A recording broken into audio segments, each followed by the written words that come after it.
So much to learn about, it'll make you want to shout, Blippi! Hey, it's me, Blippi. Do you want to know one of my favorite snacks when it's really hot outside? Yeah, an ice cream cone. They taste so good, and it's nice and cold when it's hot outside. Hey, why don't you and I draw an ice cream cone?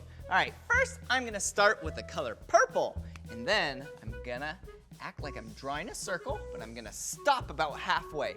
And then I'm gonna draw some half circles on the bottom, just like that. Ooh, that's the ice cream. Ooh, and then you can't forget about the cone. So I'm gonna use the color brown and draw a V.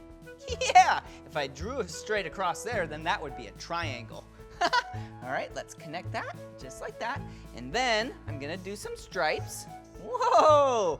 Yeah, it looks like we have some texture right there. Wow, doesn't that look yummy? Whoa! Wow, I sure do love drawing, and I sure do love ice cream. I only eat ice cream after I eat a nice healthy meal. Well, if you want to draw more with me, all you have to do is search for my name. Will you spell my name with me? Ready? B-L-I-P-P-I. Blippi. All right, see you again. Bye-bye. Come on, everyone, let's make learning fun. Blippi. So much to learn about, it'll make you want to shout, Blippi!